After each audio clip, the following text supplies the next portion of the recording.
बादलों में जादुई दो साड़ी का घर। बहुत समय पहले की बात है। रामपुर नामक गांव में हेलेनी जादूगरनी अपनी दो बेटियों के साथ रहा करती थी। बड़ी बेटी का नाम चंचल था तो छोटी बेटी का नाम मोहिनी था। हेलेनी बहुत ही नेक दिल जादूगरनी थी। वह अपने जादू का इस्तेमाल हमेशा दूसरों की भलाई के लिए किया करती थी। हेलेनी हमेशा मुसीबत में आए लोगों की सहायता करती थी, जिस वजह से हेलेनी जादूगरनी का बहुत ही नाम था। हर कोई उसकी खूब तारीफ और इज्जत किया करते थे। हेलेनी के होते उस गांव के लोग बहुत ही ज्यादा खुश रहा करते थे। ऐसे ही समय का पहिया धीरे धीरे घूम रहा था।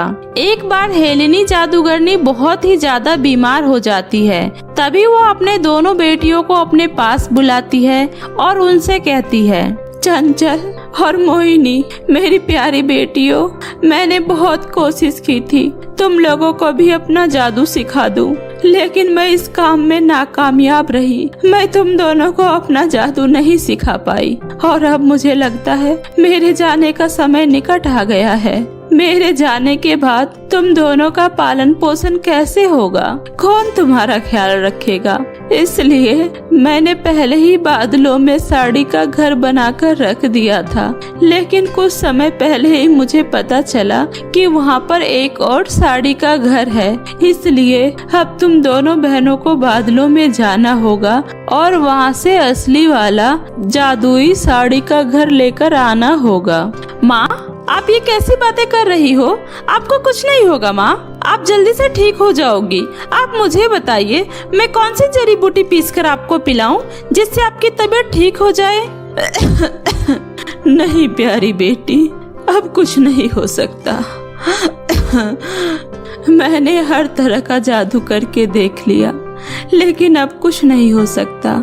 चंचल बेटी, तुम्हारी बहन मोहिनी अभी नादान है, वह तुम्हारी तरह समझदार नहीं है।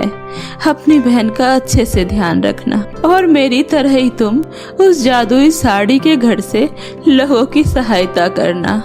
यह मेरा जादुई कालीन है जिस पर बैठकर तुम उड़ते हुए बादलों में चली जाओगी और वहाँ से जादुई साड़ी का घर लेकर आ जाओगी। हमेशा खुश रहना मेरी बच्चियों, मेरा आशीर्वाद सदैव तुम दोनों के साथ है।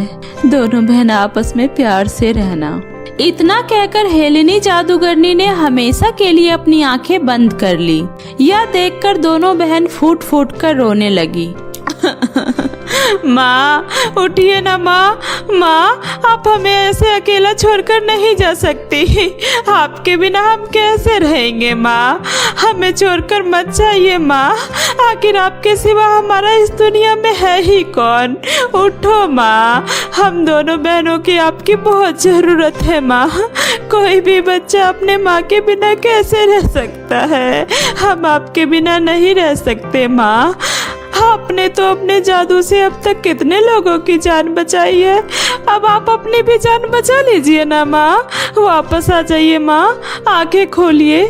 दोनों बहनों का रो रो कर बुरा हाल हो रहा था, लेकिन कहते हैं ना, जो एक बार चला जाता है वह कभी लौट कर नहीं आता। कुछ समय बाद दोनों बहन गांव वालों के साथ मिलकर अपनी मां का अंतिम संस्कार कर देते हैं और उदास मन से घर आ जाते हैं। घर आने के बाद मोहिनी चांदनी से कहती है, सुनो चंचल की बच्ची, बादलों में जो साड़ी का घर है उसे लेने बादलों में मैं जाऊंगी। मैं तुम्हें अपने साथ वहाँ लेकर नहीं जाऊंगी।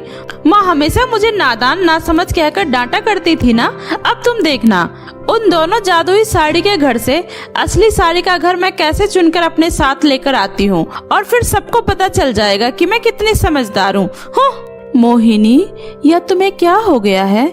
माँ के कहने का मतलब वह नहीं था, तुम गलत समझ रही हो। तुम छोटी हो ना, इसलिए माँ ने ऐसा कहा। माँ ने हमसे कहा था हम दोनों को बादलों में जाकर वह साड़ी के घर को लेकर आना है। तुम वहाँ अकेले नहीं जा सकती, हो सकता है वहाँ तुम्हारी जान को कोई खतरा हो। बस बस रहने दे, आई बड़ी मुझे ज्ञान देने वाली। मैं अब कोई छोटी बच्ची नहीं रही, मुझे अच्छे से पता है खतरों का कैसे सामना किया जाता है। मुझे डराने की कोशिश मत कर। मैंने कह दिया ना, मैं वहाँ अकेले जाऊंगी तो अकेले ही जाऊंगी, समझी? चंचल मोहिनी को बहुत ही समझाने की कोशिश करती है, लेकिन मोहिनी चंचल की बात नहीं सुनती और वह उसे धक्का देकर वहां से गिरा देती है और तुरंत जादुई कालीन पर बैठकर आसमान में उड़ने लगती है। कुछ समय बाद मोहिनी बादलों में पहुंच जाती है, जहां उसे एक बहुत ही बूढ़ी परी मिलती है। अरे बेटा, जरा मेरी मदद कर दो, मेरे पंखों में बहुत दर्द हो रहा है। कृपया करके तुम मुझे अपने जादुई कालीन पर बैठाकर मुझे मेरे घर छोड़ दो। मैं बहुत मुसीबत में हूँ बेटा, मेरी मदद कर दो, तुम्हारा एहसान होगा बेटी। चल हट बुढ़िया, तूने मुझे क्या समझ रखा है? मैं यहाँ तेरी मदद के लिए आई हूँ। चल हट मेरे रास्ते से। मैं यहाँ अपने माँ का बनाया हुआ बादलों में से जादुई साड़ी का घर लेने आई हूँ। मुझे उसके लिए देर हो रही है, मुझे जाना है। किसी और से मदद मांग, पता नहीं कहाँ से आ जाते हैं। भाग यहाँ से। ऐसा कहकर मोहिनी उस बूढ़ी परी को फटकार कर वहाँ से भगा देती है और आगे चली जाती है। थोड़ी ही देर उड़ने के बाद उसे वहाँ 2 चिड़िया नजर आती है जो जख्मी हालत में होती है। सुनो लड़की, हम यहाँ कब से किसी के आने का इंतजार कर रहे थे, लेकिन यहाँ कोई नहीं आया। कृपया हमारी मदद करो, हमें हमारे घर तक छोड़कर आ जाओ, हम उड़ नहीं पा रहे। तुम्हारी बहुत मेहरबानी होगी। हमारे बच्चे कब से भूखे प्यासे हमारा राह देख रहे हैं। तुम्हारे बच्चे कैसे भी राह देख रहे हैं, मुझे उससे क्या? मैंने क्या तुम सबका मदद करने का ठेका ले रखा है? हटो यहाँ से और जाने दो मुझे। सुनो लड़की, हमारी मदद कर दो, बदले में मैं तुम्हें अपने सारे खजाने दे दूंगी। हमें धन का कोई लालच नहीं है, हमें हमारे बच्चों से ज्यादा धन दौलत जरूरी नहीं है, इसलिए हमारी मदद करो। मैं तुम्हें बहुत सारे खजाने दूंगी। अब तो तुम मेरी मदद करोगी ना? खजाना? हाँ हाँ हाँ, क्यों नहीं मदद करूंगी। अगर तुम मुझे इतने सारे दौलत दोगी तो उससे तो मुझे जिंदगी में कभी भी किसी चीज की कोई कमी ही नहीं होगी। आओ आओ, जल्दी से बैठ जाओ मेरी जादुई कालीन पर। मोहिनी धन के लालच में आकर उन दोनों जख्मी चिड़िया को अपनी जादुई कालीन पर बिठा लेती है। जैसे ही दोनों चिड़िया जादुई कालीन पर आती है, तभी वह दोनों बहुत ही खतरनाक चुड़ैल के रूप में बदल जाती है। हा हा हा हा हा हा। बेवकूफ लड़की, पहले तो तुम हमारी मदद नहीं कर रही थी, लेकिन जैसे ही हमने तुम्हें धन का लालच दिया, तुम तो तुरंत हमारे लालच में आ गई। हा हा हा हा हा। बहुत दिन हो गए, बादलों में कोई इंसान नहीं आया। अब हम दोनों तुम्हारा खून पिएंगे। बहुत दिनों से प्यासे थे। हम इस जादुई कालीन पर तब तक नहीं बैठ सकते थे जब तक तू मुझे खुद से बैठने को नहीं बोलती, इसलिए हमने तुम्हें धन दौलत का लालच दिया। हा हा हा हा। तुझे खाने में बहुत ही मजा आएगा। हा हा हा हा। ना ना ना नहीं, चुड़ैल जी मुझे छोड़ दो, मेरी कोई गलती नहीं है। कृपया मुझे माफ कर दो, मुझे मत मारो। मैं तो बस यहाँ अपनी माँ का बनाया हुआ जादुई साड़ी का घर लेने आई हूँ। मुझे माफ कर दो, मुझसे बहुत बड़ी गलती हो गई। मुझे छोड़ दो प्लीज, मुझे जाने दो। हा हा हा हा हा। ऐसे कैसे तुझे छोड़ दे? इतनी मुश्किल से तो हाथ आई हो। वैसे हमने भी तुम्हारी माँ की तरह ही बादलों में जादुई साड़ी का घर बना रखा है। मैं तुम्हें वहीं लेकर जा रही हूँ, वहीं रखकर तुम्हारा थोड़ा थोड़ा करके खून पीऊंगी। बहुत मजा आएगा। हा हा हा हा। ऐसा कहकर वो दोनों चुड़ैल मोहिनी को दूसरे जादुई साड़ी के घर में ले जाते हैं और वहाँ जाकर उसका थोड़ा थोड़ा कर खून पीते हैं, जिससे मोहिनी वहीं बेहोश होकर गिर जाती है। वहीं दूसरी तरफ चंचल अपनी बहन मोहिनी को लेकर बहुत ही ज्यादा परेशान थी, क्योंकि मोहिनी को बादल में गए कई दिन हो गए थे और वह अभी तक लौटकर नहीं आई थी। मेरी बहन को तो अब तक बादलों में से जादुई साड़ी का घर लेकर आ जाना चाहिए था। इतने दिन हो गए, वह अभी तक नहीं आई। कहीं वह कोई मुसीबत में तो नहीं है। लेकिन मैं तो बादलों में जा भी नहीं सकती हूँ, क्योंकि जादुई कालीन तो मोहिनी के पास है। अब मैं वहाँ कैसे जाऊँ? मुझे मोहिनी की बहुत ही ज़्यादा चिंता हो रही है। अब मैं क्या करूं? मैं वहां कैसे जाऊं? अगर मोहिनी को कुछ हो गया तो मैं माँ को क्या जवाब दूंगी? मैं कैसी बहन हूँ? मेरी बहन मुसीबत में है और मैं कुछ भी नहीं कर पा रही हूँ। ऐसा सोचकर चंचल बहुत ही रो रही थी। तभी चंचल के सामने एक और जादुई कालीन आ जाता है। चंचल जल्दी से उस जादुई कालीन पर बैठकर आसमान में चली जाती है। तभी बादलों में चंचल को एक लाचार परी मिलती है। बेटा, क्या तुम मुझे अपने इस जादुई कालीन पर बिठाकर मेरे घर छोड़ सकती हो? मैं बहुत लाचार हूँ और खुद से वहाँ नहीं जा सकती। हाँ हाँ, क्यों नहीं, आइए मेरे कालीन पर बैठ जाइए, मैं आपको आपके घर छोड़ दूंगी। ऐसा कहकर चंचल उस बूढ़ी परी को अपने जादुई कालीन पर बिठा लेती है और उन्हें उनके घर तक छोड़ देती है। बेटा, तुम्हारा बहुत बहुत धन्यवाद। तुम बहुत ही ज्यादा अच्छी और नेक दिल हो। तुम्हारा दिल बहुत ही निर्मल है, वरना आज के समय में कोई किसी की मदद नहीं करता। लेकिन बेटी, तुम बादलों में क्यों घूम रही हो? क्या तुम यहाँ कुछ ढूंढ रही हो? हाँ परी जी, मुझे यहाँ पूरे 1 दिन हो गया बादलों में घूमते घूमते, लेकिन मुझे जादुई साड़ी के 2 घर कहीं नजर नहीं आ रहे। उस घर में से एक घर मेरी माँ के द्वारा बनाया हुआ है और दूसरा घर नकली है। मैं उसी की तलाश में यहाँ आई हूँ। कुछ दिन पहले मेरी बहन भी उसी घर की तलाश में यहाँ आई थी, लेकिन अब तक उसका भी कोई अता पता नहीं है। बस इसी वजह से मैं परेशान हूँ। पता नहीं वह जादुई साड़ी का घर कहाँ है। बेटी, तुमने मेरी बहुत मदद की है, इसलिए मैं तुम्हें वहाँ जाने का रास्ता बताती हूँ। यहाँ से दाएं जाना और फिर बाएं और फिर वहाँ से सीधी चलती जाना, तुम्हें तुम्हारी मंजिल नजर आ जाएगी। उस बूढ़ी परी के बताए हुए रास्ते से चांदनी उस जादुई 2 साड़ी के घर तक पहुँच जाती है। तभी उसे पहले साड़ी घर में से आवाज आती है, चंचल आओ आओ, मेरे जादुई साड़ी घर के अंदर आओ। मेरे घर के अंदर तुम्हें खूब सारे हीरे जवाहरात धन दौलत मिलेंगे। मेरे घर के अंदर आओ और मुझे अपने साथ ले चलो। चंचल, मेरे घर के अंदर आओ। यहाँ पर बहुत सारे बच्चे बीमार हैं जिन्हें मदद की सख्त जरूरत है। अगर तुमने उसकी मदद नहीं की तो वो मर जाएंगे। कृपया मेरे घर में आकर उन बच्चों की जान बचा लो चंचल। अब फैसला तुम्हारे हाथों में है कि तुम मासूमों का जान बचाती हो या धन दौलत को चुनती हो। नहीं जादुई साड़ी के घर, मुझे धन दौलत का लालच नहीं है। मैं उन बीमार बच्चों को ठीक करना चाहती हूँ। धन दौलत का क्या है, एक दिन तो उसे खत्म हो ही जाना है, लेकिन उन बच्चों की दुआएं हमेशा मेरे साथ रहेगी। मैं उन सभी बीमार बच्चों को ठीक करना चाहती हूँ जादुई साड़ी के घर। इतना बोलकर चंचल दूसरे जादुई साड़ी के घर में चली जाती है और उसके अंदर जाकर वह देखती है तो उसकी आंखें खुली की खुली रह जाती है, क्योंकि वह घर बहुत ही ज्यादा धन दौलत से भरा हुआ था। तभी जादुई साड़ी के घर से आवाज आती है, चंचल, तुमने धन दौलत का लालच नहीं किया, तुमने बच्चों की मदद करने का फैसला किया। इससे पता चलता है कि तुम ही जादूगरनी हेलेनी की बेटी हो, क्योंकि वह भी हमेशा दूसरों की मदद किया करती थी। अब तुम मुझे अपने साथ अपने घर ले जा सकती हो। हे जादुई साड़ी के घर, मेरी बहन भी यहाँ पर आपको लेने आई थी, लेकिन मैं जानती हूँ वह थोड़ी लालची है। कहीं वह लालच में आकर किसी मुसीबत में ना फंस गई हो। मुझे अपनी बहन को यहाँ से लेकर जाना है, कृपया आप मेरी मदद कीजिए। अच्छा, इसका मतलब जादुई फ्रॉक के पहले घर में जो लड़की बेहोश पड़ी है वो तुम्हारी बहन है। तुम्हें परेशान होने की जरूरत नहीं है चंचल।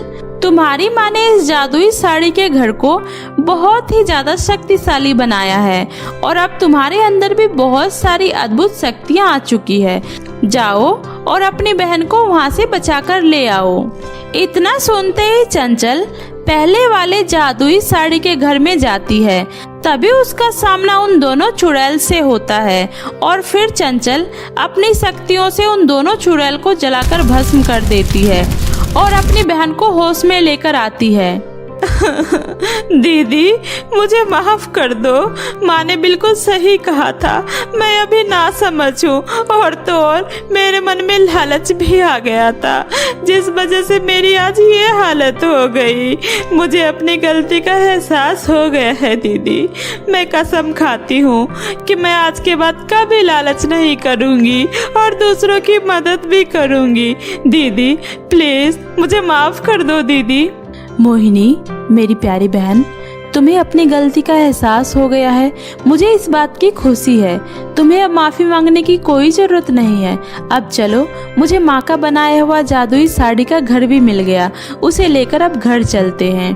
और फिर इस तरह दोनों बहनें उस जादुई साड़ी के घर को अपने साथ घर ले आती है और खुशी खुशी उस जादुई साड़ी के घर में रहने लगती है। क्या मैं यहाँ बैठ सकती हूँ? नहीं, तुम यहाँ नहीं बैठ सकती। प्लीज मुझे यहाँ बैठने दो। नहीं, मम्मी ने मना किया है अपने साथ काली और गरीब लोगों को बैठाने के लिए, वरना मैं भी तुम्हारे जैसा हो जाऊंगा। अपने क्लास स्टूडेंट के बात सुनकर बेचारी मीनू क्लास के सबसे लास्ट बेंच पर बैठ जाती है। थोड़ी देर में क्लास टीचर प्रतिभा आ जाती है और सभी बच्चों को ब्लैक बोर्ड पर पढ़ाने लगती है। तभी प्रतिभा मैडम ब्लैक बोर्ड से लिखे हुए वर्ड्स को मिटाने लगती है। रुक जाइए मैम, मैंने अभी पूरा नहीं लिखा है। क्यों नहीं लिखा है अभी तक? तुम्हारे क्लास के सभी बच्चों ने लिख लिया है और एक तुम हो जो कछुओं की चाल चल रही हो। मैम, किसी ने भी अपने साथ मुझे नहीं बैठाया, इसीलिए मुझे यहाँ आकर बैठना पड़ा और यहाँ से ब्लैक बोर्ड ठीक से दिखाई नहीं देता। तो तुम क्या चाहती हो?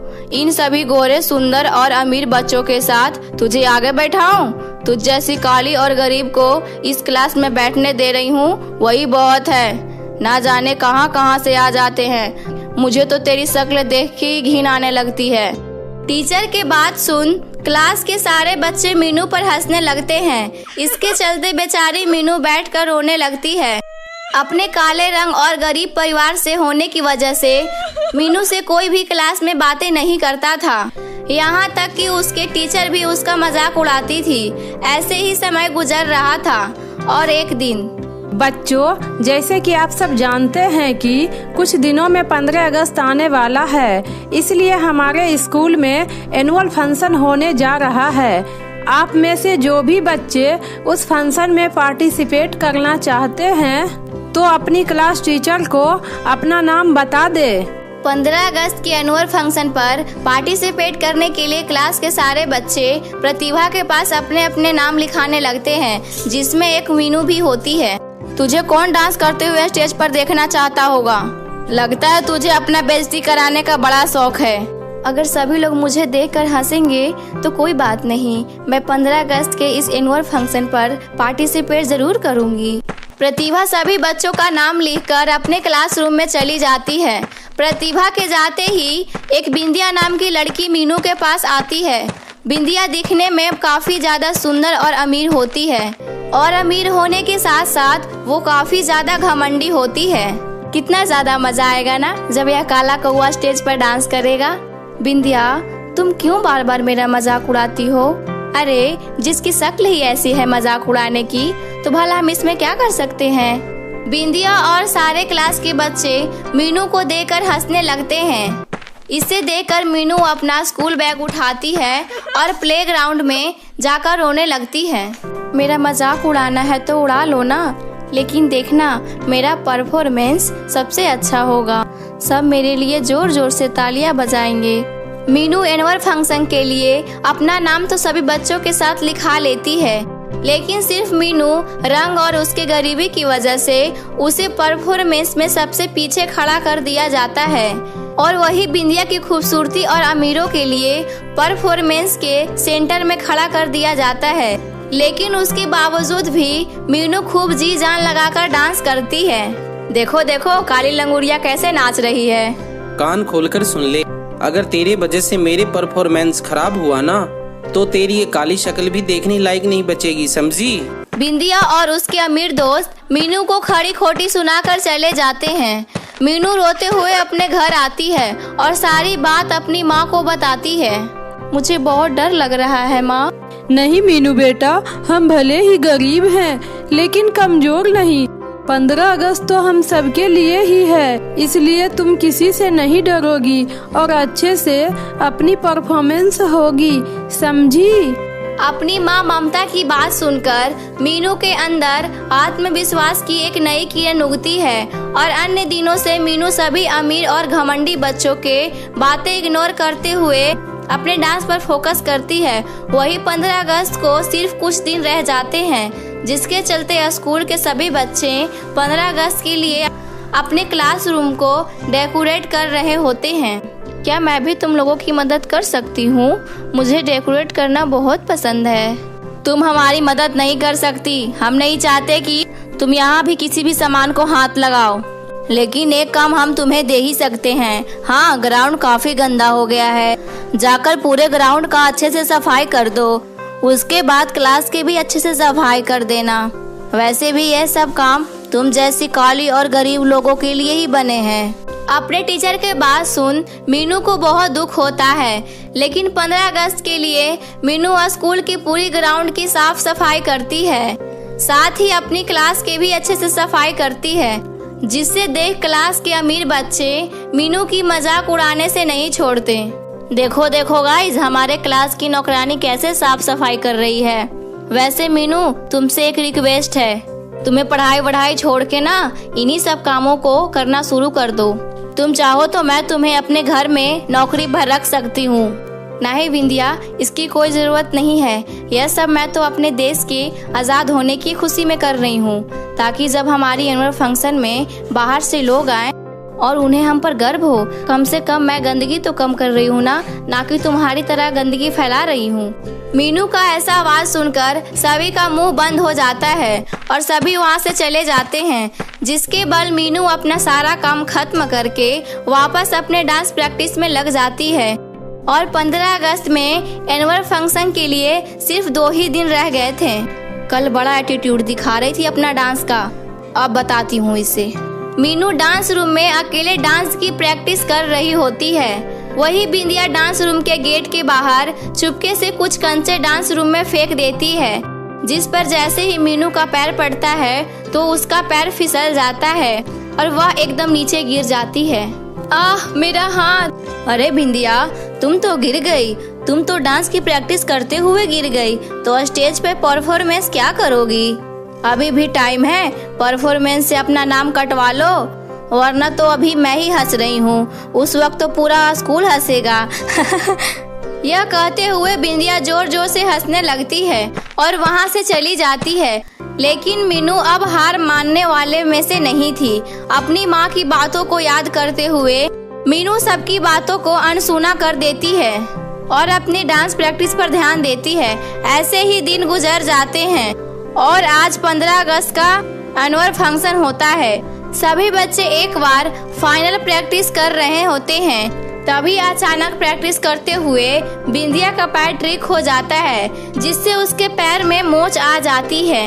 आह, मेरा पैर! बिंदिया, तुम ठीक तो हो ना? चलो तुम्हें मैं डॉक्टर के पास ले चलती हूँ। टीचर, लगता है मेरे पैर में बहुत गहरी मोच आ गई है, मैं बिल्कुल भी डांस नहीं कर सकती।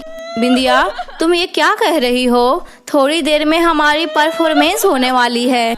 हमारी परफॉर्मेंस देखने के लिए स्पेशल चीफ मिनिस्टर आए हैं। अगर सेंटर में तुम ही नहीं रहोगी तो हमारा परफॉर्मेंस कंप्लीट कैसे होगा? बिंदिया के पैर में मोच आने की वजह से प्रतिभा काफी ज्यादा परेशान होती है कि तभी मीनू, मैम, अगर आप कहें तो मैं यह परफॉर्मेंस कर सकती हूँ। मुझे बिंदिया की सारी स्टेप याद है। मैं यहाँ टेंशन में हूँ और तू है कि मेरा दिमाग खराब करने में लगी हुई है।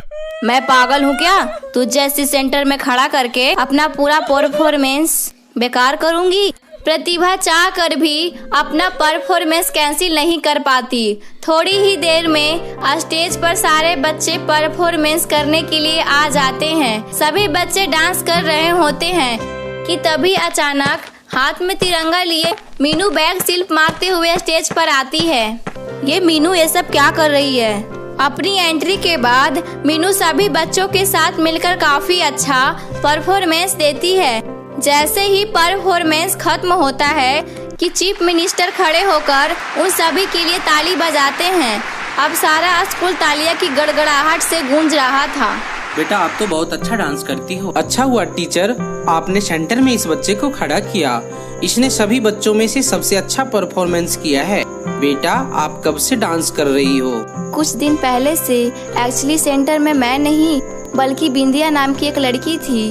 उसके पैर में मोच आने की वजह से मैंने उसका परफॉर्मेंस किया, वरना मैं तो सबसे पीछे खड़ी होकर डांस करती थी। हाँ, लेकिन क्यों बेटा, आप तो इतना अच्छा डांस करती हो। क्योंकि सर यह बहुत ज्यादा गरीब और इसका काला रंग तो आप देख ही रहे हैं। अगर ऐसे बच्चे आगे खड़ा होकर डांस करेंगे तो डांस तो खराब ही होगा ना। क्या कहा आपने? एक टीचर होकर आप ऐसी बातें कर रही हैं? अगर टीचर ऐसी सोच रखता है तो स्टूडेंट कैसे सोचते होंगे? आप जैसे टीचर को तो स्कूल में पढ़ाने का कोई अधिकार नहीं है। आप अभी के अभी यहाँ से दफा हो जाइए।